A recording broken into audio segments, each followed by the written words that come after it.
우리를 위하여 갈보리산 위에서 십자가 지시고 저희들을 죽음에서 생명으로, 어둠에서 빛으로, 멸망할 자에서 주님 안에서 거할 자로 삼아주시고 이 시간 예배 자리에 불러주시고 기쁘고 감사한 마음으로 우리에게 주신 모든 것이 주님의 것임을 고백하며 거룩한 예물로 나아가게 해주시니 감사합니다.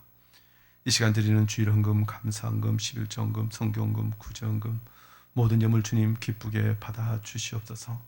참으로 이 험한 세상 주님의 은혜 없이는 살아갈 수 없음을 고백하며 우리의 생명과 우리의 걸음걸음이 주님께서 인정하시며 보호하시며 공급하시며 역사하시는 삶이 되기를 바라면서 나아갑니다.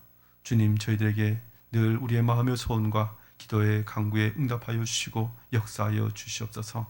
직장과 가정과 사업장에서 참으로 주님께서 그 모든 것의 주권자이심을 고백하며 나아가는 그 시간마다 주님께서 거룩한 산 제물로 받아주시고 주님의 이름으로 살아가는 모든 백성들이 우리 주님의 청지기임을 고백하며 나아갈 때 우리의 힘으로가 아니라 하나님께서 일하심을 맛보며 선포하는 복된 삶들이 다 되게 하여 주시옵소서.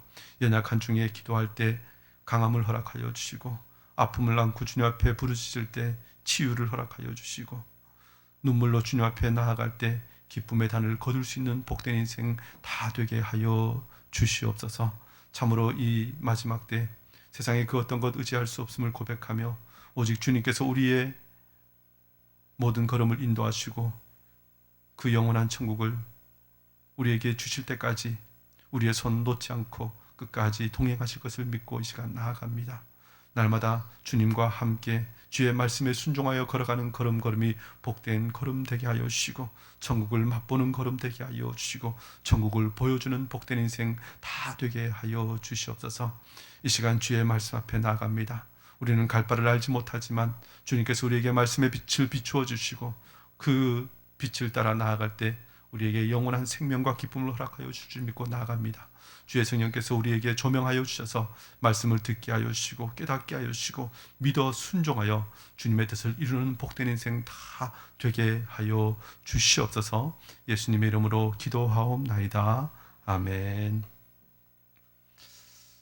예, 이제 점점 날씨가 더워지면서 여름이 가까워지는 것을 우리가 느끼게 됩니다.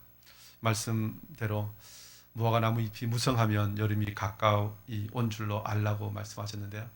우리가 이 마지막 세대 여러 징조들을 보면서 주님의 다시 오실 날이, 주님의 날이 가까이 옴을 생각하면서 더 근신하여 깨어 기도하면서 우리의 남은 때를 살아가기를 원합니다. 올 한 해 우리가 계속해서 예수 그리스도에 관한 모든 것을 함께 배우고 또 증거하는 삶을 살기를 원합니다.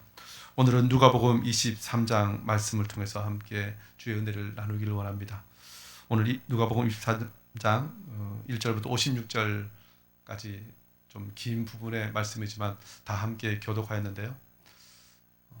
사실 어떤 부분에서는 그 어떤 설교보다도 하나님의 말씀을 그대로 읽고 묵상하고 교독하는 것, 이것이 우리에게 큰 은혜임을 우리는 사실 기억해야 합니다.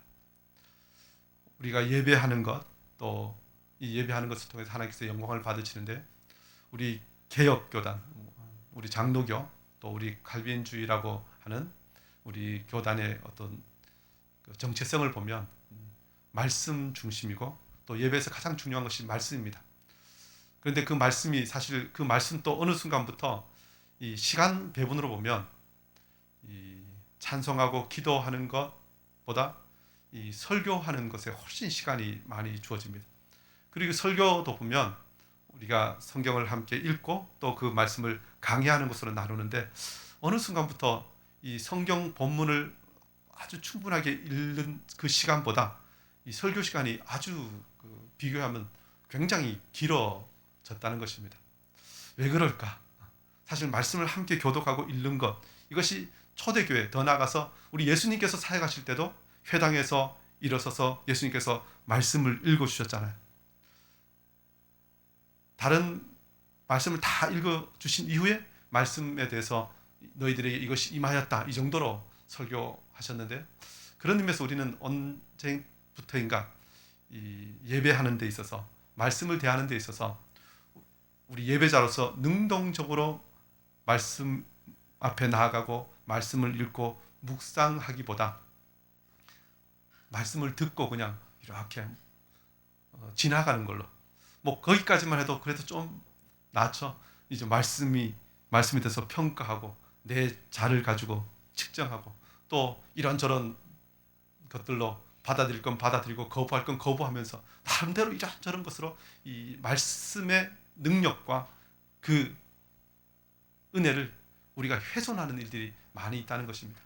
그런 의미에서 저와 여러분이 말씀을 더 깊이 읽고 또 할 수만 있으면 예배 시간에 좀 길다고 느껴질지 모르지만 이렇게 말씀을 함께 교독하는 시간을 좀 더 많이 가져야 되겠다 하는 생각이 들어서 또 함께 말씀을 좀 길게 교독하였습니다.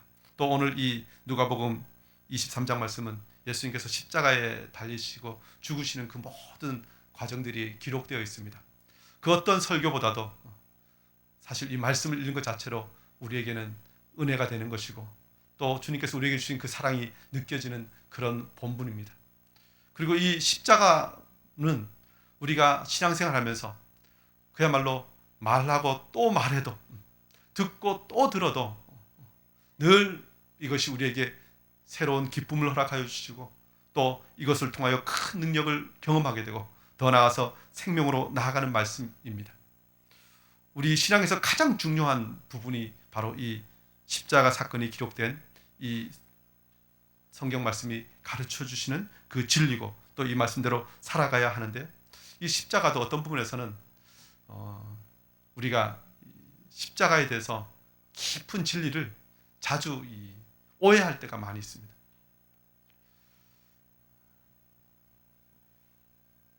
뭐 오해할 게 뭐 있냐 그러지만요, 누가복음 14장 27절에 우리가 저번 말씀 나눴지만 예수님께서 제자들에게 말씀하십니다. 누구든지 자기 십자가를 지고 나를 따르지 않는 자도 능히 내 제자가 되지 못하리라. 예수님께서 분명히 예수님께서 십자가를 지시고 죽으실 것에 대해서 다 아시고 미리 제자들에게 말씀하시면서 누구든지 예수 그리스도의 제자가 된 사람은 자기 십자가를 지고 예수님을 따라가야 참 제자가 된다는 것입니다. 다르게 말하면 십자가를 지고 예수님을 따르지 않으면 제자가 될 수 없다는 것입니다. 누가복음과 사도행전은요, 예수 그리스도를 믿는 모든 사람은 예수 그리스도의 제자고, 제자가 아니라는 것은 더 나아가서 예수 그리스도와 상관없는 사람이라는 뜻입니다. 그런 의미에서 예수 그리스도의 제자들 우리 모두는 십자가를 지고 예수 그리스도를 따라가야 합니다. 근데 우리는 정말 십자가를 지고 따라가고 있습니까?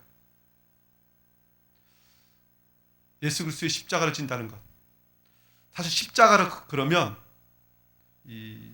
오늘 누가복음 23장에 기록된 것처럼 정말 로마 제국의 사형 제도인 십자가 형틀에 달려서 못 박혀서 창에 찔려서 그렇게 죽는 것, 그것이 십자가형입니다. 형벌입니다. 근데 우리가 다 그렇게 십자가를 지고 죽을 수 있습니까? 아닙니다. 우리 보통 죽음을 어떻게 맞이합니까? 요즘은 다 침대에서 그냥 다 죽음을 맞이합니다. 그래서 사실 우리가 이 십자가형, 십자가를 지고 간다는 것, 이것은 보통 우리가 일반적으로 신앙생활 할 때도 말은 그렇게 하지만 어떤 것은 내 일이 아니라고 생각합니다. 내 일, 자기 일. 그건 예수님께서 하신 일이고 우리는 예수님께서 십자가 지신 것 그거 믿기만 하고 그냥 아멘 하면 나도 그 십자가에 동참한 것이다, 뭐 이렇게 합리하고 넘어갑니다. 그런데 예수님은 누구든지 자기 십자가를 지고 따라오라고, 우리가 십자가를 져야 된다고 분명히 말씀하십니다. 어떻게 십자가를 집니까? 십자가를 지지 않고는 예수님의 제자가 될 수 없다는데. 그래서 저와 여러분이 오늘 이 본문을 통해서 다시 한번 우리의 십자가가 무엇인지 확인하는 시간 되기를 원합니다. 사실 이 누가복음 23장에 예수님께서 십자가에 달리신 이 모든 것들은 우리가 고난주간과 부활절을 지나면서 뭐 영화로든 뭐 성극으로든 또 우리가 이런저런 그림으로든 많은 것들을 보았습니다.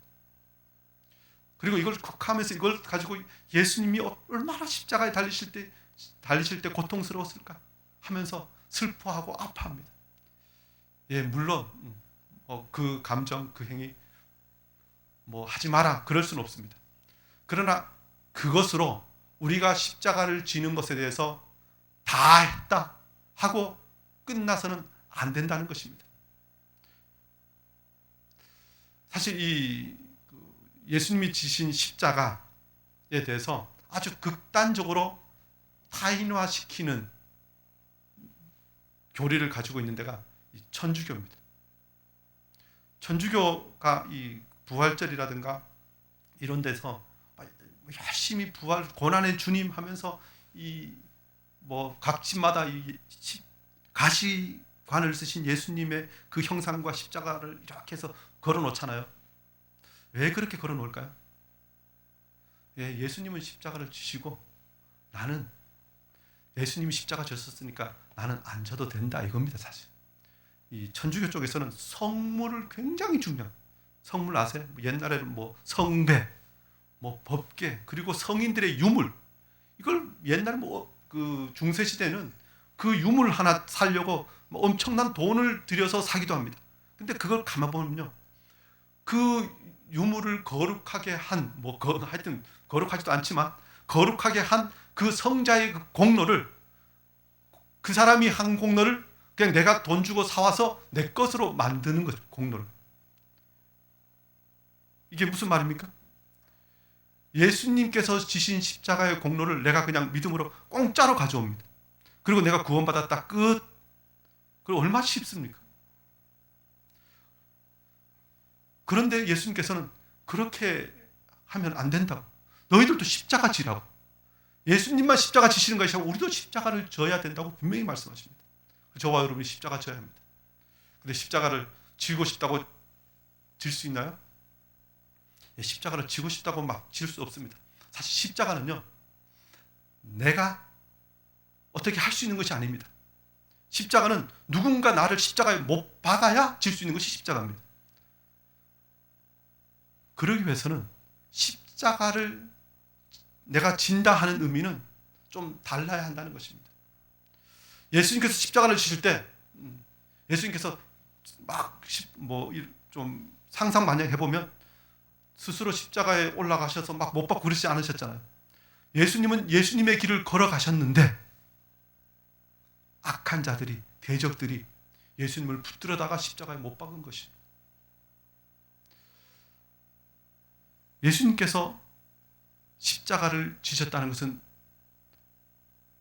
우리의 모든 죄를 대신 지시고 죽으심에 대해서 아주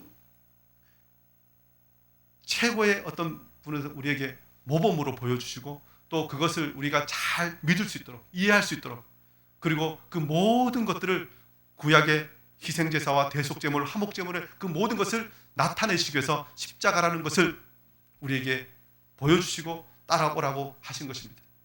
그런 의미에서 저와 여러분이 십자가에 대해서 오늘 이 시간 다 묵상하고 나누고 또 해도 그 깊이와 그 높이와 그 넓이를 다 우리가 알 수 없습니다. 그런데 오늘 이 시간 누가복음 23장의 말씀을 통해서는 이 십자가를 오늘 이 시대에 어떻게 지고 가야 할 것인가, 이 말씀에 초점을 한번 맞추기를 원합니다. 누가복음 23장은요 복음서가 4개잖아요. 예수님의 십자가 사건이 조금씩 다르게 기록되어 있습니다. 그 중에 오늘 본문에 누가복음 23장 47절은 백부장이 그 된 일을 보고 하나님께 영광을 돌려 이르되 이 사람은 정녕 의인이었도다 이렇게 고백합니다. 그런데 다른 복음서에서는 이 백부장이 어떻게 고백하냐면요, 이 사람은 하나님의 아들이었도다 이렇게 이야기합니다. 그러니까 이 누가복음과 이 좀 차이가 있습니다. 오늘 누가복음 23장은 예수님의 십자가 상에서 굳이 예수님께서 의인으로 십자가에 달리셨음에 대해서 말씀합니다. 이것은 우리의 대속제물이 되시기에 합당하시다는 것을 강조하는 말씀입니다. 특별히 죄 없으신 주님께서 우리의 죄를 대속하시기 위해서는 죄가 없으셔야 하기 때문에 죄가 없다 하는 것을 계속해서 우리에게 보여줍니다. 그리고 대속제물이 되실 만한 자격이 있으신 분이다. 그것을 우리에게 말씀해 주는데, 그런데 이것이 오늘 이 시대 우리가 어떻게 예수님의 십자가를 지고 그 뒤를 따라갈 것인가 라는 문제에서는 오늘 우리에게 조금 다른 각도에서 살펴보게 만드는 본문이라고 할 수 있습니다. 모든 사람은 인생을 쫙 살아가서 언제 그 사람이 어떻게 살았다라는 것을 가장 완전하게 평가받습니까? 죽을 때입니다. 다 아무리 위대하게 살아도 마지막 가서 한번 넘어져서 실패하면 그 사람은 마지막에 실패한 자랍니다. 모든 사람의 인생의 평가는 죽을 때 결정납니다. 그것은 더 나아가서 예수 그리스도의 심판대 앞에서 모든 것이 결정날 것입니다. 그런데 오늘 이 세상에서는요, 우리의 모든 삶은 하나님 앞에서도 그렇지만 모든 사람들 앞에서도 자녀 후손들에게도 친구들에게도 주위 사람들에게도 그 사람이 어떤 사람이었다라는 것은 마지막 그야말로 장례식 때 그 사람의 인생에 대해서 평가합니다. 예수님에 대해서 오늘 누가복음 23장은요 여러 사람들이 평가를 합니다. 어떤 평가를 내리냐면요, 오늘 전체적으로 보면 예수님은 의로우신 분이라는 것입니다. 정녕 그는 의인이었도다. 예수님의 제자들이 한 이야기가 아닙니다. 백부장이 예수님의 그 모든 이루어진 일을 보면서 그는 의인이었도다 이렇게 평가합니다. 이것이 무슨 말씀입니까? 예수님의 인생 전체가, 예수님의 공생의 사역 전체가 의인이었다는 것입니다. 의인은 우리가 성경에서 의인은 어떤 존재라고 이야기합니까? 다 그렇지만 의인은 천국 하나님의 백성이 되는 조건이 믿음으로 의로워졌다, 믿음으로 구원받았다 할 때 쓰여지는 단어입니다. 백부장이 그렇게 의인이었다는 것입니다. 그런데 이 백부장의 고백뿐만 아니라 오늘 1절부터 예수님께서 재판받으시는 그 모든 과정 속에서 계속해서 누가복음 23장은 예수님께서 의로우신 분임에 대해서 계속해서 말씀합니다. 이 말씀은 우리가 이 세상에서 예수님의 십자가를 따라가는 제자로서 어떻게 살아야 하냐면 바로 예수님께서 살아가셨던 것처럼 예수님께서 마지막 십자가를 지시면서 그 모든 것을 아주 그야말로 종합적으로 단번에 다 보여주셨지만 예수님의 생애 전체가 십자가의 길이었고 고난의 길이었고 우리를 위한 대속의 길이었고 우리가 그 예수님께서 살아가셨던 것처럼 우리도 이 땅에서 살아가면 그것이 우리에게 십자가의 길이라는 것입니다.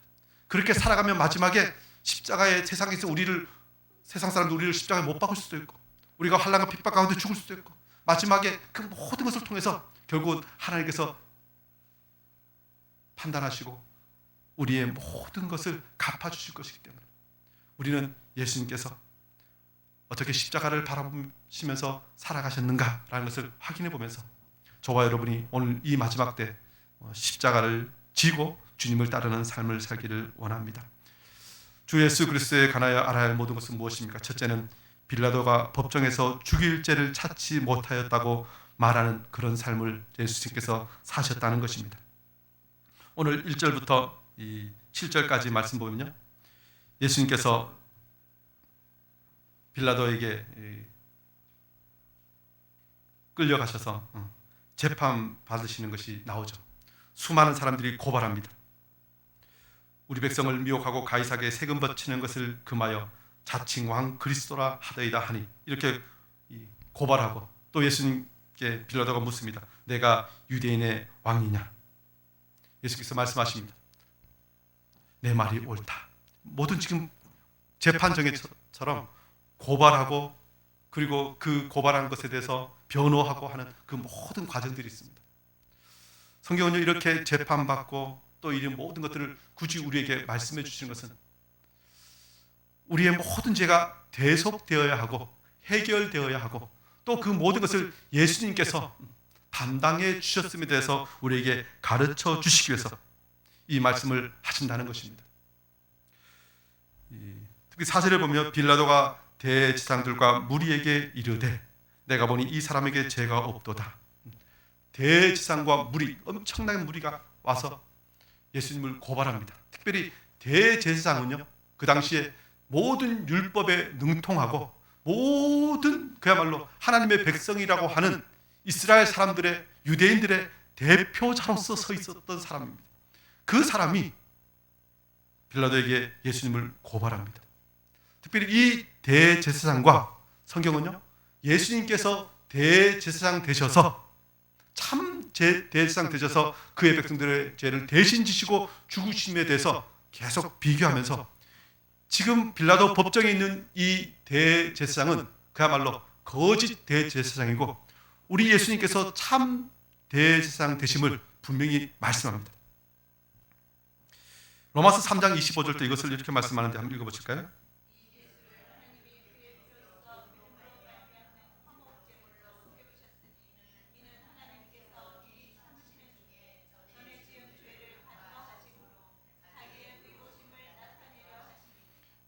제사장이 제물을 드려서 하나님과 하나님의 백성들을 이어주는 역할을 하는 자인데요, 빌라도에게 예수님을 고발했던 이 대제사장은 그런 의미에서는 완전히 실패한 자죠. 왜냐하면 죄 없으신 예수님을 고발했다는 자체가 이미 자신이 죄인임을 드러냅니다. 그리고 대제사장은 일반 제사장과 좀 다릅니다. 일반 제사장들은 죄 항목 하나하나 가지고 그때마다 와서 백성들이 제사를 요청하면 제사를 하는 것인데요, 대제사장은 특별히 1년에 딱 한 차례 지성소에 들어가서 모든 백성들의 죄를 다 가지고 지성소에서 대속죄일에 하나님께 나아가는 역할을 하던 자가 대제사장입니다. 이때는 그냥 자기 한 사람이나 어떤 특정한 사람이 아니라 모든 백성의 죄를 다 지고 들어갑니다. 그리고 그 앞에서 자기가 흠이 있으면, 뚜렷한 잘못이 있음에도 거기 들어가면 구약 성경에는 그 대제사장을 하나님께서 치시고, 특별히 이 대제사장은요, 이 밑에 옷깃에 이 방울이 달려 있는데 대제사장이 지성소 안에서 이렇게 제사하다가 제사할 때마다 움직이면 방울 소리가 딸랑딸랑 들릴 거 아니에요. 그런데 어느 순간 방울 소리가 딱 멈추는 순간 밖에서 죽었구나, 대제사장이 죽었구나, 하나님께 치시는 것입니다. 백성들과 자기의 죄가 그 죽음으로 인해서 갚아집니다. 갚아질 때 어떤 일이 발생하냐면요, 대제사장이 죽으면 도피성에 가 있던 살인자나 죄인들이 도피성에서 나올 수 있는, 도피성에 갇혀 있던 자들은 축제의 날이 됩니다. 도피성에는 그냥 고의로가 아니라 실수로 사람을 죽인 사람들이 가 있다가 평상시에 나올 수는 없고 대제사장이 죽어야만 나오는데, 바로 대제사장이 지성소에서 들어가서 죽거나 뭐 어떤 경우에 죽으면 그날이 구원의 날이고 해방의 날입니다. 죄를 대신 갚는다 하는 것이 대제사장의 그 직임에 들어가 있습니다. 그런데 예수님께서 지금 이 모든 재판을 받으시고 하는 모든 것들이 참 대제사장 되셔서 그의 백성들의 죄를 대신 지시고 죽으시는 그 모든 화목 제물의 역할을 감당하신 것에 대해서 성경은 우리에게 계속해서 가르쳐 주십니다. 그래서 예수님은요, 스스로 대제사장 되시고 스스로 모든 완벽한 화목 제물이 되셔서 우리의 죄를 대속해 주셨다는 것입니다. 그러면서 이 본문에서 계속해서 우리에게 가르쳐 주시는 것은요, 이 빌라도가 예수님에 대해서 죄가 없다는 것입니다. 요즘 표현 있잖아요. 사람 어떤 죄인 털어서 먼지 안 나는 사람 없다고. 아무리 정치를 잘하고 아무리 학식이 높고 아무리 착하게 사는 것 같아도 요즘 사람 털면 다 먼지가 난다고. 그냥 그러려니 하고 지나자고 요즘 그렇게 이야기합니다. 특별히 수많은 무리가 예수님의 죄를 찾고 또 찾지 않았겠습니까? 고발할 때 그냥 합니까? 검사가 그냥 고발하지 않잖아요. 죄를 찾고 또 찾았는데 예수님에게서 죄를 찾을 수 없었다는 것입니다. 예수님은 그렇게 사셨습니다. 그런 의미에서 요즘 우리 현대 그리스도인들은 어떻게 삽니까? 세상 사람들이 교회 걱정하는 시대가 됐잖아요. 세상 사람들이 교회 성도들을 내가 저럴 것 같으면 내 교회 안 다닌다고 하는 그런 말을 듣는 시간이었습니다. 그런데 예수님은요, 세상에 그 어떤 사람들이 죄를 찾으려 해도 찾을 수 없는 그런 의로운 삶을 사셨다는 것입니다. 저희들도요, 예수 그리스도의 그 은혜로 구원받은 자라면, 거듭난 자라면, 그의 제자라면 죄와 짝하지 않는 그런 삶을 살아야 한다는 것입니다. 8절부터 12절도요, 이 빌라도가 예수님의 죄를 찾을 수 없으니까, 자기는 어떻게 할 수 없으니까 헤롯에게 보냈어요. 그러니까 헤롯도 예수님의 죄에 대해서 발견을 못합니다. 심지어 이 헤롯은 예수님을 보고 매우 기뻐해서 이 예수님께서 어떤 이적을 행하실 것인가에 대해서 기대하면서 그 예수님께 묻고 했는데요, 예수님은 아무 말도 대답하지 않으셨다고 말씀합니다. 여러 대제사장과 서기관들이 힘써 고발했는데 예수님께서 대답하지 않으시고, 헤롯도 예수님의 죄를 찾을 수 없으니 자기가 어떻게 잘못 판단했다가 큰 책임을 질까 봐 헤롯도 빌라도에게 다시 예수님을 보냅니다. 예수님의 죄를 찾을 수 없었다는 것입니다. 이것은 이 빌라도의 법정, 헤롯의 법정에서 공식적으로 예수님은 죄가 없으신 분이라는 것에 대해서 확인해 줍니다.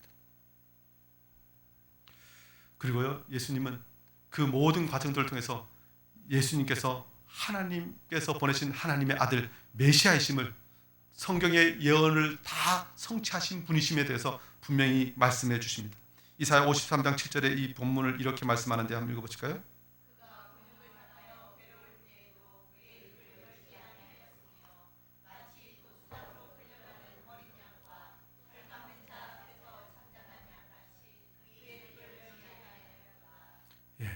입을 열지 않았다. 사실 우리가 어떤 억울한 일 당하면 입을 열잖아요. 나 그렇지 않았다고 막 이야기합니다. 근데 왜 예수님께서 입을 열지 않으셨을까요? 최후의 심판주 되시고 모든 것을 나중에 바르게 세우실 하나님께서 그 모든 것의 주권자이심을 믿고 고백할 때, 지금 세상은 예수님을 어떻게든 넘어뜨리려고 온갖 것을 고발하고 넘어뜨리려 하지만 그것에 의지하지 않으시고 오직 하나님의 손에 모든 것을 의탁하시는, 그리고 더 나아가서 하나님의 뜻을 이루시는 그 모든 것들을 행하고 계신다는 것입니다. 특별히 십자가의 길을 그러면요, 의롭다라는 표현을 지금 계속 사용하고 있는데, 우리 한자로도 이 의롭다는 것을 뜻 의자를 씁니다. 오를 의자 이런 표현을 씁니다. 무슨 얘기냐면, 우리가 십자가를 지고 갈 때 기억해야 될 것은, 우리의 십자가가 무엇이냐면 하나님의 뜻을 이루는 것입니다. 하나님께서 우리에게 명하신 그 일을 행하는 것, 그것이 우리의 십자가입니다. 그 행하는 과정 속에서 세상의 핍박과 방해들, 이런저런 대적들이 몰려올 것입니다. 그래도 묵묵히 그 길을 순종하면서 간다면 우리는 주님의 십자가의 뒤를 따라가는 것입니다. 세상의 어떤 것을 바라보는 것이 아니라 오직 하나님만 바라보면서 걸어가는 것, 그것이 저와 여러분이 이 시대에 십자가를 지고 가는 방법이라는 것입니다. 13절부터 25절까지도요, 이 빌라도의 법정에 대해서 이야기하잖아요. 헤롯에게 보내도 고발할 제목을 확정받지 못하자 다시 빌라도가 재판합니다. 재판하면서 그가 하는 선포가 무엇입니까? 14절 말씀에요, 너희가 고발하는 일에 대하여 이 사람에게서 죄를 찾지 못하였고, 끊임없이 계속해서 죄를 찾지 못하였다는 것입니다.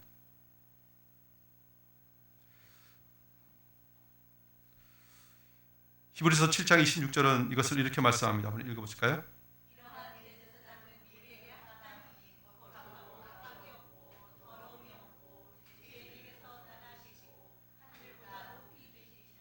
예. 예수님은 그 모든 생애 동안 거룩하시고 악이 없고 더러움이 없고 죄인에게서 떠나 계셨다. 사실 죄인에게서 떠나 계셨다는 이 표현과 함께 보면요, 지금 빌라도 법정 안에 있는 사람들이 다 지금 무엇을 하고 있습니까? 죄 없으신 예수님을 고발하고 죄를 덮어씌우고 자기들 욕심을 위해서 더 나아가서 예수님을 죽이는 데까지 나아갑니다. 빌라도조차도 자기의 성공과 자기의 모든 유익을 위해서 죄 없으신 예수님을 죽음에 내어줍니다. 사실 우리가 사도신경을 고백하면서 계속해서 누구 이름을 부릅니까? 빌라도.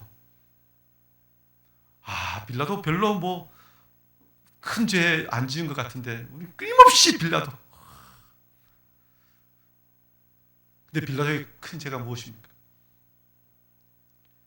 일단은 선과 악을 분별하지 못하였다는 것이고 자기 욕심 때문에 예수님을 십자가에 내어주었다는 것입니다. 선한 것을 악한 것이라고 하고 그들과 짝했다는 것입니다. 사실 우리가 이 시대에 그리스도인으로서 넘어지고 십자가를 지는 것에 실패한다면 꼭 빌라도처럼 그렇게 넘어지게 되어 있습니다. 내가 예수 그리스도가 나의 구주임을 알매도 불구하고 그렇게 고백함에도 불구하고 이 세상에서 뭐 회사에서나 사회에서나 친구들 사이에서 끊임없이 예수 그리스도의 구원자 되심에 대해서 침묵하고 도리어 반대편에 서 있는 것처럼 드러내기도 하면서 마땅히 하나님께서 받으셔야 할 그 영광을 하나님께 올려드리지 않고 그러면서 우리는 십자가 지는 것을 거부합니다. 저와 여러분이 이 마지막 때 빌라도나 대제사장이나 서기관과 그 무리들처럼 그렇게 죄인들과 짝하며 그렇게 무리지어 그것이 성공하는 길인 것처럼 해서 달려가는 그런 자가 아니라 세상이 다 손가락질하고 배척하고 가장 실패하고 어둡고 슬프고 죽음의 길이라 할지라도 그것이 하나님의 뜻을 이루는 길이라면 그 길을 한 걸음 한 걸음 걸어가는 것, 그것이 저와 여러분이 십자가를 지고 가는 길임을 다시 한번 기억하기를 원합니다. 더 나아가서 주 예수 그리스도에 관하여 알아야 할 모든 것은 무엇입니까? 두 번째는 예수님께서 행하신 것은 옳지 않은 것이 없는 그런 삶을 사셨다는 것입니다. 오늘 본문에 예수님께서 십자가에 달리실 때 두 강도가 함께 예수님의 좌우편에 달렸다고 기록하고 있습니다. 그런데 그 한편 강도가 예수님에 대해서 무엇이라고 이야기합니까?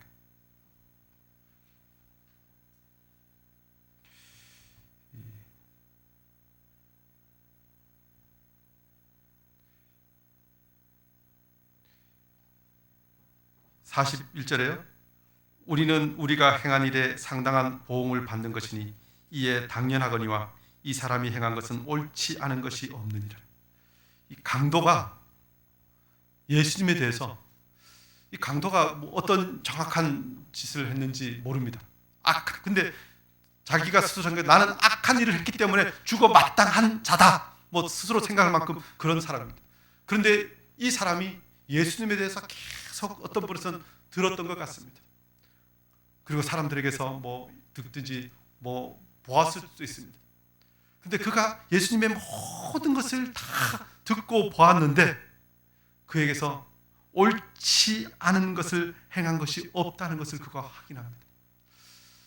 여러분이 강도, 죄, 혹시 죄에 대해서 누가 가장 잘 알까요? 물론 뭐 경찰의 형사들, 법관들이 잘 알 것입니다. 그런데 정말 죄에 대해서 잘 아는 사람은 죄인입니다. 누가 제일 죄를 잘 아느냐면요, 제가 교도소에 있는 사람들이 죄가 뭔지 제일 잘 알아요. 뭐 요즘 뭐 가끔 영화에도 그런 거 있잖아요.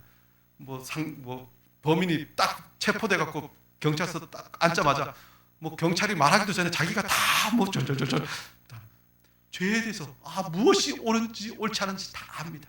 심지어 이 사람은 내가 죽을 죄를 졌다는 것도 아는 사람이 예수님을 보니 그가 옳지 않게 한 것이 하나도 없었다, 이렇게 고백하고 있다는 것입니다. 예수님은 죄가 없으신 분입니다. 죄가 없으신 정도가 아니라 예수님은 그 모든 죽음의 과정에서 그야말로 우리 표현으로 하면 억울하고 분하고 정말 답답한 그런 죄를 어떤 분에서 우리가 이 땅에서 당한다면 그런 모습인데도 예수님은 그 모든 십자가의 과정에서 결코 다른 분노나 다른 것을 하지 않고 도리어 그 모든 것을 통해서 하나님께 영광을 돌리시고 기도하셨다고 말씀합니다. 슬피 우는 자들을 향해서 너희와 너희 자녀를 위하여 울라. 그래서 예수님은 그 모든 것을 통해서 기도하셨다고 말하는데요. 이사야 53장 12절은 이것을 이렇게 전체적으로 종합해서 말하는데 한번 읽어보실까요?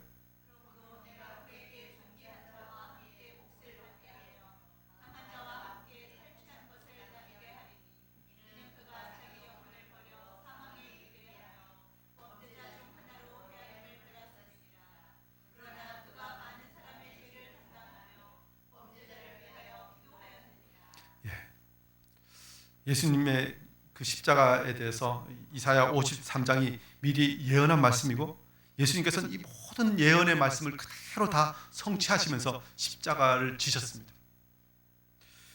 그 지시는 것에 대해서 오늘 이 이사야 53장 12절 말씀과 동일하게 34절에 이렇게 말씀하죠. 이에 예수께서 이르시되 아버지 저들을 사하여 주옵소서, 자기들이 하는 것을 알지 못함이니이다 하더라.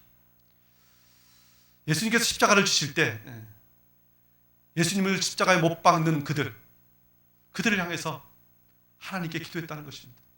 저들이 저들의 죄를 알지 못한다. 자기들이 하는 것이 무엇인지 모른다. 그 말은요, 모르니 그들을 품으신다는 것입니다. 그들이 나중에 회개하고 하나님 백성 될 것에 대해서 기대를 하시고 또 그 모든 죄를 대속해 주시고 십자가의 지심에 대해서 이렇게 하셨다는 것입니다. 오늘 시대 우리가 사실 세상을 살면서 많은 억울한 일들이 있습니다. 나를 직접적으로 대적하는 사람들, 욕하는 사람들, 싸우는 사람들 많이 있습니다. 근데 그들이 어떤 것은 우리에게 십자가일 수도 있습니다. 근데 그 사람들을 어떻게 용서하고 어떻게 품을 수 있습니까? 오늘 예수님께서 십자가를 지실 때 주여 저들이 하는 것을 알지 못한다. 우리가 다른 사람 한 사람을 품고 용서해 줄 때, 그들을 위해서 복음을 전할 마음이 생길 때 우리는 이런 자세를 가져야 합니다. 저들이 알지 못하니 저들에게 복음을 전해야 되겠고, 저들이 알지 못하니 저렇게 악한 일을 행하니 내가 위해서 기도하고 용서해 주어야겠다. 사실 이 시대 우리가 십자가를 진다 그러면 다른 사람을 용서하고 품고 더 나아가서 그들이 알지 못하는 그 하나님의 은혜와 사랑을 전하는 것, 그것이 이 시간 저와 여러분이 예수님께서 지고 가신 그 십자가를 따라가는 길임을 다시 한번 기억하기를 원합니다. 사실 그래서 우리는 모두 다 그런 의미에서 죄인입니다. 예수님께서 살아가셨던 그 모든 것 우리가 제대로 따라갈 수 없었고, 지나온 시간 생각해보면 그야말로 죄의 연속이죠. 그러나 우리가 예수 그리스도를 믿고 죄 용서 받은 자로서 이제는 더 이상 옛사람이 아니라 성령의 새 사람을 입고 살아가야 합니다. 그리고 우리를 완전히 죄를 깨끗하게 씻어 주셨다는 것은 더 이상 더럽히지 말라는 것입니다. 사실 그렇잖아요. 우리가 적당히 더럽혀지면 이미 조금 더러운데 하고 사실 조금 더 더러워지는 것에 대해서 무감각합니다. 허용합니다. 그런데요, 혹시 빨래를 깨끗한 빨래가 살짝 어디서 묻으면 그렇게 속상하잖아요. 사실 하루 있다가 좀 더러운 옷을 약간 묻히면 빨면 되지 그냥 벗으면 돼. 아주 깨끗하게 만든 걸 더럽히면 속상합니다. 근데 우리가 다시 죄를 범하는 것은 그런 의미에서요, 예수님께서 우리를 위해서 완전하게 대속해 주신 그것에 대해서 우리가 그 은혜, 그 사랑을 배반하는 모습이라는 것입니다. 우리가 죄를 또 짓는다는 것은, 또 옛사람처럼 살아간다는 것은 그런 의미가 있습니다. 예수님께서 우리의 죄를 완전히 대속해 주셨다는 것을 믿으면 우리는 더 거룩하게, 더 정결하게, 더 주님 앞에 철저히 무릎 꿇을 수 있다는 것입니다. 그 어떤 악한 자라도 주님께서는 다 용서해 주시고 깨끗하게 해 주실 수 있습니다. 우리는 사실 죄를 지으면서 에이 뭐 이제껏 그렇게 살아왔는데 뭐 그렇게 그냥 살죠 뭐. 옛사람의 성질 에이 뭐 우리 뭐 못 고쳐요. 그러면 안 됩니다. 고치셔야 합니다. 옛사람의 악한 죄 버려야 합니다. 왜요? 예수님 그 어떤 행악자도 주님께서는 온전히 용서해 주시고, 오늘 그 행악자를 주님께서 무엇이라고 선언하십니까? 오늘 내가 나와 함께 낙원에 있으리라. 천국 간다는 것이죠. 예수님과 함께 한다는 것이죠. 다 용서해 주신다는 것입니다. 그러니 우리가 용서함 받고 깨끗함 받았으면 이제는 낙원에 사는 것처럼, 천국을 살아가는 것처럼 그렇게 살아야 합니다. 이사야 55장 6절 7절은 이것을 이렇게 말씀하는데 한번 읽어보실까요?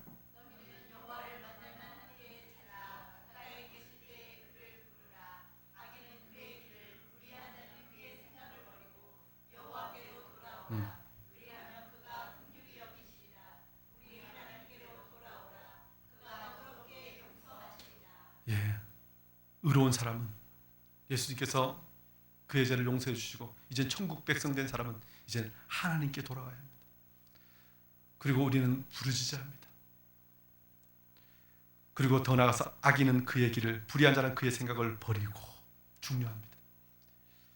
우리의 오늘 이 시대의 십자가는 불의를 버리는 것이고 악을 버리는 것입니다. 조금이라도 뭐 이렇게 어떻게 손에 더러운 것을 안 묻히고 어떻게 일해요? 어떻게 성공해요? 어떻게 돈 벌어요? 사실 우리가 이 마지막 때 그런 변명거리 많이 생길 수 있습니다. 그러나요, 성경은 분명히 말씀합니다. 악인은 그의 길을, 불의한 자는 그의 생각을 버리고. 그리고 이것이 십자가의 길입니다. 버리는 것이 쉬울 것 같으면 그것이 십자가입니까? 사실 그것이 우리에게 힘든 일이기 때문에 그렇습니다.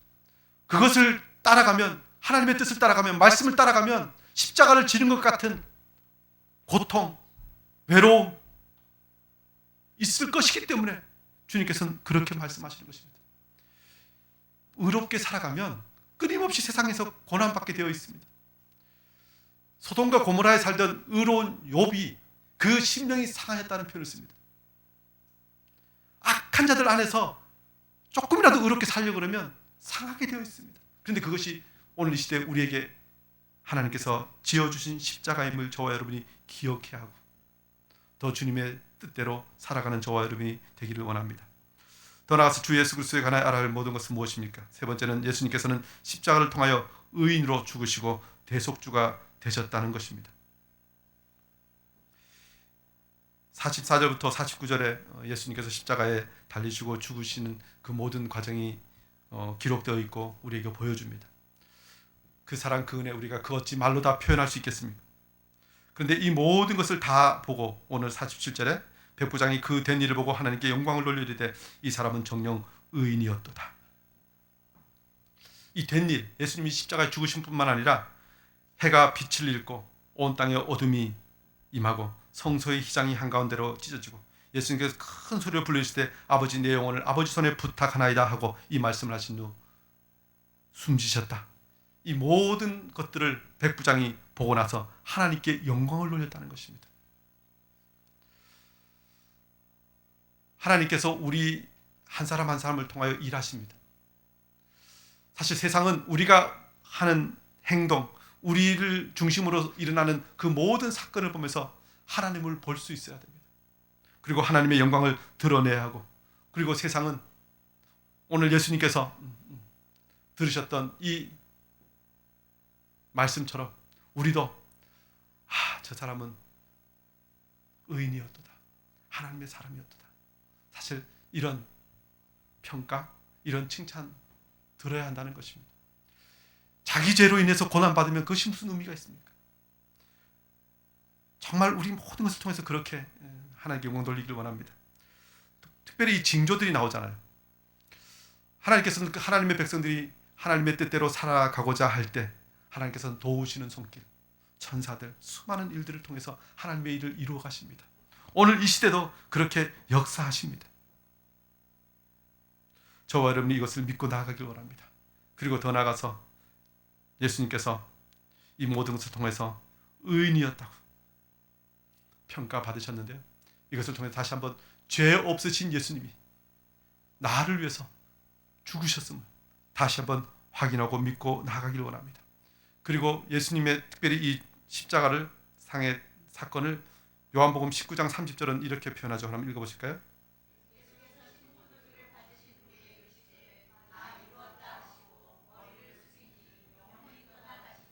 예, 특별히 요한복음은 예수님께서 다 이루었다, 다 이루어주셨다는 것입니다. 무엇을 다 이루셨습니까? 하나님의 뜻을 다 이루셨다는 것입니다. 이 백부장이요, 이 사람은 정녕 의인이었도다라는 표현을 쓰는데, 이 의인이었도다라는 이 단어 헬라어로 디카이오스라는 단어입니다. 이 단어는요, 절대적으로 흠없는, 더 나아가서 신의 법에 순종하는 이런 의미가 있어요. 그러니까 신의, 하나님의 법에 온전히 순종한 분이다라는 것을 선포하는 것입니다. 저와 여러분이 오늘 시대 하나님의 말씀에 온전히 순종하면 하나님의 뜻이 이루어집니다. 그 결과가 십자가의 모습처럼 아주 극적으로 드러날 때도 있습니다. 아니면 또 그냥 일반적인 사람들이 가는 것처럼 평온한 삶을 살 수도 있습니다.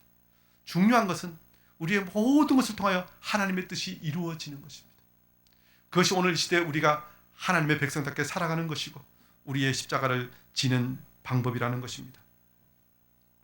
저와 여러분이 이 마지막 때 그렇게 하나님의 말씀에 절대적으로 순종함으로 하나님의 뜻을 이루고 오늘 우리에게 맡겨주신 그 십자가의 길을 걸어가기를 원합니다. 더 나아가서 오늘 50절부터 56절 말씀도 계속 의에 대해서 이야기합니다. 오늘 공회 50절에 공회 의원으로 선하고 의로운 요셉이라 하는 사람이 있으니, 이 요셉에 대한 묘사도요, 의로운 요셉이라는 표현을 씁니다. 근데 이 요셉이 자기의 묘를 예수님께 내어주잖아요. 그리고 그 앞에도 더 놀라운 행동을 합니다. 모든 사람이 불의하다고 악하다고 하는 예수님의 시신을 달라고. 그것 때문에 어떤 불이익이 올지도 모릅니다. 그런데 그가 예수님을 시신을 달라고, 그리고 자기의 묘실을 내어줍니다. 어떻게 그것이 가능했을까요?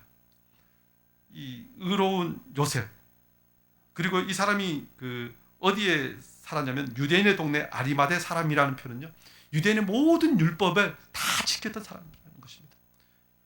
그런데 이 요셉이 보기에 예수님의 그 모든 삶은 율법에 의해서도 완전하신 분이라고, 의로우신 분이라는 것을 그가 알고, 더 나아가서 그가 메시아이심을 고백하면서 자기의 모든 것을 내어주고 그렇게 장례를 치릅니다. 더 나아가서 이것은 하나님의 말씀이 응하였다라는 성경이 있는데, 이사야 53장 9절은 이것을 이렇게 말씀합니다. 한번 읽어보실까요?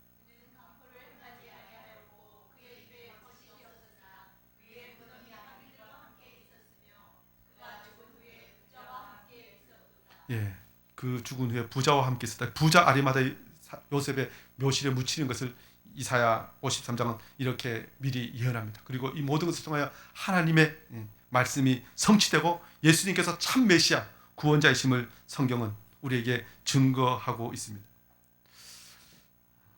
예수님은 그렇게 모든 사람의 입술의 고백을 통해서 의로운 삶을 사셨고 그것으로 인해서 십자가에 달리셨다고 계속해서 말씀합니다. 그래서 이 마지막 때 우리가 극적으로 십자가에 달리는 것 같이 그렇게 살 수는 없습니다. 사실 그것은 우리가 결정할 문제가 아닙니다.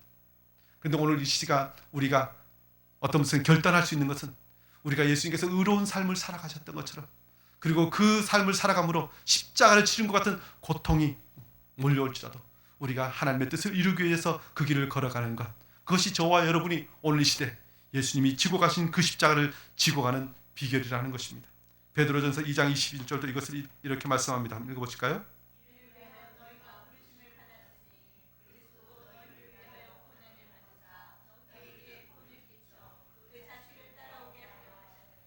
예. 예수님께서 우리를 위하여 고난을 받으시고 그 십자가를 다 지신 이유는 너희에게 본을 끼쳐 그 자취를 따라오게 하려 하셨느니라. 따라오라고요. 예수님만 십자가 지고 가신 것이 아니라 우리도 통일하게 그 십자가를 지고 따라오라고 그 모든 것을 행하셨다고 말씀합니다. 서두에 말씀드렸지만 아이고 요즘 십자가형 없잖아요. 요즘 사형제도도 없어졌습니다. 그래서 세상이 얼마나 극악무도하십니까? 사실 우리가 십자가를 지고 싶어도 질 수가 없는 그런 시대입니다. 그렇다고 십자가가 없습니까? 아니요. 누구든지 십자가를 지고 가야 된다고 말씀합니다. 그것은 바로 주님께서 그 모든 생애를 의롭게 사셨던 것처럼 하나님의 뜻을 이루기 위해서 사셨던 것처럼 우리의 남은 때 그렇게 하나님의 뜻을 이루기 위해서 말씀에 철저히 순종하고 복음을 증거하면서 살아가는 것, 그것이 저와 여러분에게 명령하신 십자가의 길이고 그것이 하나님께서 그 모든 것을 통하여 영광 받으시는 일이고 더 나아가서 우리가 영원한 천국을 소유한 자임을 드러내는 길임을 기억하면서 저와 여러분이 십자가의 길을 담대히 걸어가시고 승리하시기를 주 이름으로 축원합니다. 기도하겠습니다. 주님, 저희들이 예수 그리스도의 그 십자가를 따라가는 자임을 고백합니다. 그러나 자주 그 십자가를 주님께만 맡겨버리고 우리는 그저 그것을 바라만 보면 되는 줄 알고 살아간 적이 많이 있음을 고백하오니 용서하여 주시옵소서. 주님께서 그 모든 생애 동안 하나님의 뜻을 이루기 위하여 의로운 길, 진리의 길, 고난의 길을 걸어가셨던 것처럼 우리 모두가 이 마지막 때 그렇게 주님께서 우리에게 명하신 십자가의 길을 걸어가기를 원하며 증인의 사명을 살기 원하며 주의 복음의 선포자가 되기를 원합니다. 주님, 저희들을 온전히 사용하여 주시옵소서. 주님을 힘써 알게 하여 주시고 주의 말씀을 깨닫고 주의 성령의 능력 의지하여 이 마지막 때에 맡겨주신 사명 감당하기를 원하오니 저희들에게 믿음을 다하여 주시고 용기를 다하여 주시고 그 모든 상황 가운데 하나님께서 돕는 손길을 허락하여 주시고 역사하여 주셔서 하나님의 뜻을 이루고 주님 앞에 섰을 때 칭찬받는 진정한 예수의 사람들 다 되게 하여 주시옵소서. 주님, 이 나라의 민족 또 온 열방의 소식들을 들을 때 참으로 주님 다시 오실 날이 얼마 남지 않음을 봅니다. 그저 주님의 날이 얼마 남지 않았다고 하는 것에 아는 지식으로 그치는 것이 아니라 이제는 이때 우리가 힘써 복음을 증거하며 주의 다시 오심을 준비해야 될 때임을 기억하여서 힘써 일어나 기도하게 하여 주시고 맡겨준 사명 감당하며 충성하게 하여 주시고 복음의 증인으로 살기를 원합니다. 주님, 저희들을 사용하여 주시고 우리 밤성교회를 사용하여 주셔서 그렇게 이 마지막 때 주님의 거룩한 공동체가 되게 하여 주시고 거룩한 증인들 다 되게 하여 주시옵소서. 예수님의 이름으로 기도하옵나이다. 아멘. 우리 찬송가 339장 함께 부르십니다.